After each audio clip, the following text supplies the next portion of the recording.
Hello and happy Monday. Reporting live from my car. So, I realized that, some people, they get their best thinking done in the shower, or maybe when they are out on a walk surrounded by nature. Me, I personally love driving and taking road trips because I feel like that's really where I get my best thinking done. So, I spent a lot of my week and weekend in the car. I did some awesome, serious thinking, and I figured why not record my vlog from my car. So here we are. Welcome to my car. It's actually clean, which is a rare occasion, so that's pretty cool. So I looked at my journal and transcribed a bit into another journal, an older journal, which is really cool. That'll play a part in what I share later with a story. But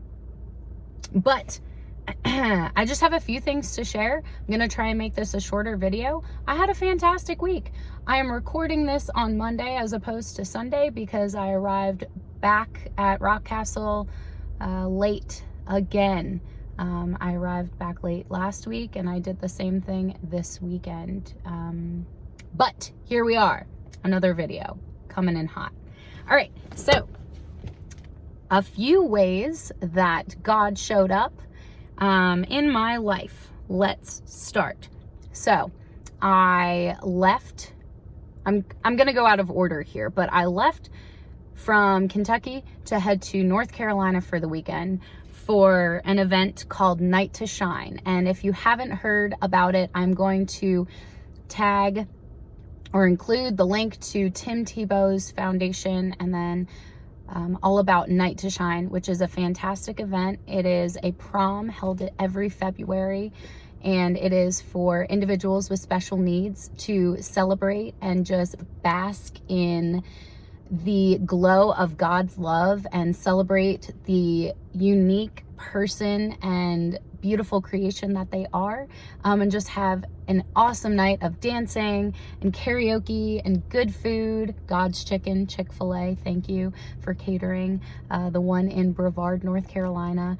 But yeah, so I was leaving Friday morning and I woke up to snow and it was so beautiful. And then I had to drive 4 hours to North Carolina and it was super quiet, and it just reminded me of how still everything gets when it snows, and it's just so peaceful and beautiful to look at. And then I got to drive through Nantahala Gorge, and it's like between Pisgah National Forest and Cherokee National Forest, and it was just snow covered and the waterfalls were falling and it was absolutely beautiful. So anyway, that was just a really cool reminder of God's creation and how gorgeous it is. Let's see, on the way, I called two people who are very close to me, one of which I was able to pour into, and they are just going through a time of transition and a time of difficulty.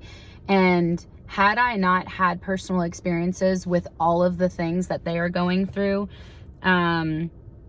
like healing and self-reliance and mental health, had I not experienced those myself, I really wouldn't have been able to share some advice with him, but I was able to do that, which was really cool. And then I called my faith mentor, who reminded me, and actually for the first time I heard her tell me that when she first heard about me being involved in her son's life and she knew that I wasn't walking with the Lord, she began praying for me and for my salvation from that moment on. And she was the woman who actually baptized me after I gave my life over to Christ, and has been with me every step of the way on this new journey. And I think that's just so cool because it really does show you that prayers are answered, and you never know when or how or what that's going to look like. But that you should never cease praying. So it was just really cool to be reminded of that. And then I was reminded by her son, who I spent a majority of the weekend with, that I have had an impact on his family long before I ever knew. And we had that conversation over copious amounts of meat and barbecue. So that made me really happy. It just sweetened the whole ordeal. So there was that. Night to Shine was absolutely phenomenal. I was able to see some of my old residents from my previous position with Transylvania Vocational Services, awesome organization. Shout out to them. But yeah, so I was able to reconnect with old residents and coworkers and talk to my supervisor, who has been invested in this journey of mine with Christian Appalachian Project. So that was really wonderful to be able to catch up with all of those people and just share my experience thus far, and have so much support from them has been wonderful. I stayed with some very close friends of mine in North Carolina who have always opened their hearts and their doors and their home and provided me with such love and hospitality. And I was able to stay with them and had good conversations and coffee in the morning, and did a devotional with my North Carolina mom, and that was awesome. And yeah, so there was that. I got to see my favorite cat in the world, and we got to cuddle together, and I missed her so much, and that made me really happy. And yeah, so those are just a few things. I'll go into further detail after that. Sorry, I'm all over the place today. I've had a lot of coffee. I have a weird amount of energy, but it's all good things. I was reminded of 3 things. First, small talk physically disturbs me. There is a prospective volunteer at our volunteer house, and I was talking to her and asking her questions, and she was like, wow, you really go deep pretty quick. And I was like, I don't actually know what small talk is. And then I thought about it, and I was like, it physically disturbs me. So no, I don't know how to engage in small talk. Number 2, salads are so much better with a compliment on the side. I was reminded of this when I walked into Arby's, first time ever being at Arby's, by the way. Walked in, ordered a salad, and the worker said, "You're so beautiful, and I love your sense of style." And I said, "What sense of style?" But thank you. So it made the salad that much better. And then also, oil changes, necessary, important, even better when you are given a discount. Those are just 3 things. Okay. A few more ways in which God has showed up throughout the past week. Let's see. So I spent my weekend in Brevard, North Carolina, reconnecting with wonderful people. And then I also spent all of Saturday in Asheville. And after having lunch with my friend and then going to Dobra Tea, a wonderful place. If you've never been there, go there. It's awesome. Tea is amazing, and the aesthetic and the ambiance and the atmosphere of it all is just wonderful. But I walked in, and one of my old coworkers ran over to me, and they were like, "I was literally thinking about you. How are you doing?" And I was like, "No, how are you doing?"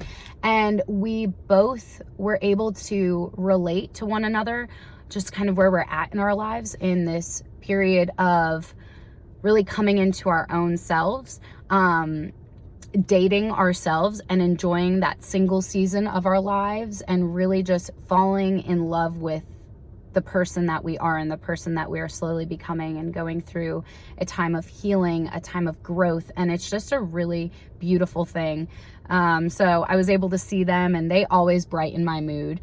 And then I was able to reconnect with old coworkers and just catch up with them in their lives and where they're at. And that was really nice. And then in the process of it all, I ran into 2 of my former students, one who was actually on my staff. And it was such a cool God coincidence, because I went over, I hugged this person, and then immediately they said, "Thank you so much for always encouraging me when I worked with you. Please don't think that didn't impact me, because it still stays with me every day." And I was like, whoa. And then they also told me that they weren't sure what that day was going to look like for them, but that they just had to get out into the world and do something, and they weren't sure why. But they told me that it was because they, in some weird way, they knew that they were going to run into me, and I was going to be able to speak really cool stuff to them and share a bit of my testimony with them, which is what wound up happening. So I said I'd reference my old journal. So this is actually the journal that I used when I first started my spiritual walk, if you will. And on the first page, I put words of wisdom / daily messages. And it was just words that I heard, quotes that I heard from people, and I wrote them down. One of them that my student told me, the same student that I ran into at the tea shop, told me when we were in a one-on-one meeting. And they said, "True desire in the heart for anything good is God's proof to you, sent beforehand to indicate that it is yours already." And they reminded me of that quote when we were talking. And I said, I can't believe you're telling me this, because I literally looked back in this old journal just the other day to see that quote. And it's just so wild how it means so much more now. I simply wrote it down, almost a year ago, and had no idea that it would be showing up in my life right now. So it's just really cool to see how that works.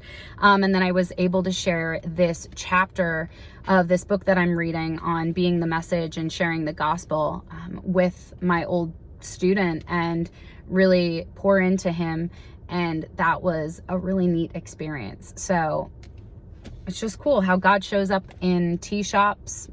And yeah, let's see.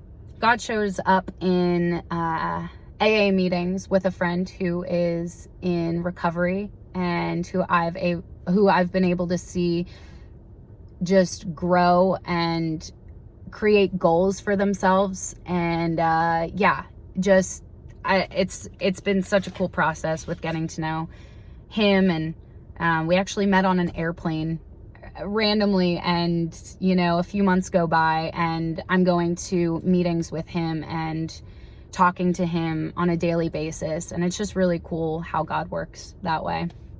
Taking him to church and sharing that with him has been awesome as well. The last few things. So the mission of Christian Appalachian Project is building hope, transforming lives, and sharing Christ's love through service in Appalachia. And I just wanted to share how 3 interactions with my participants have really shaped my experience with CAP thus far, and how that mission has found its way and woven itself into my life. So, first one, building hope. When you see a family who is so dependent on the Lord and what their part is in the life of their participant. Sorry, 2 volunteers are walking by. Hello. Anyway, so when you see a family that is so reliant on the Lord, and you see their loved one who is struggling to maintain their identity due to an illness, and is losing this sense of self, and is confused and frustrated, but they still are praying each and every day, every moment, I reckon, for healing, and really ultimately for God's will to be done, but for healing. For this person, it builds hope for me, just seeing that endurance. Transforming lives. My life has been transformed in something as simple as a spontaneous duet with a participant to Hakuna Matata in McDonald's. what? That's so great. It's so great. And then, of course, sharing Christ's love. I was able to do that with a participant of mine who is unfortunately at the end of his life. He's on hospice.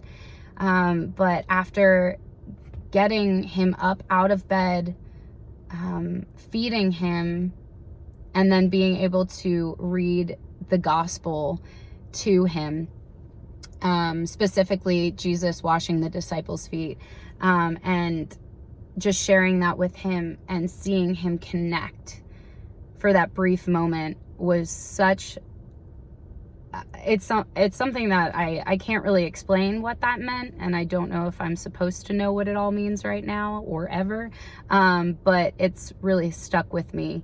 And I'm really looking forward to just the next few visits with my participants, and I'm looking forward to sharing more with y'all. So yeah, thank you so much. This was actually longer than I anticipated it being, and I'm dragging it out further just by rambling right now, so I apologize for that. But there was something else that I wanted to share, and I can't think of it right now, and that's okay. Maybe it'll come up in the next video. I guess I just wanted to close out this video by reminding everyone to love themselves the way that God loved you. And we have to be able to do that in order to love others more fully. Because that's what we want, is to be fully known, and fully loved. But of course we can't get there, if we don't love ourselves first. So, for me, I want to be sowing compassion, kindness, patience, obedience, and forgiveness in order to reap those things. So what are you going to sow, and how are you going to better love yourself? Yeah, that's just my question. Everything was all over the place. Sorry. Thanks for sticking through this one. All right. Well, continued prayers, please.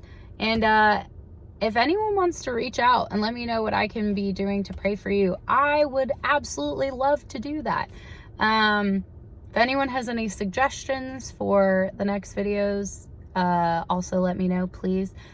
I'm thinking of doing spontaneous ones to make the vlogs shorter. I think that might be a good suggestion, because those who stick out these videos are the real heroes. So thank you for that. But yeah, let me know. I appreciate ya. And I hope you have a wonderful week. Yes. Okay, that's all. Much love.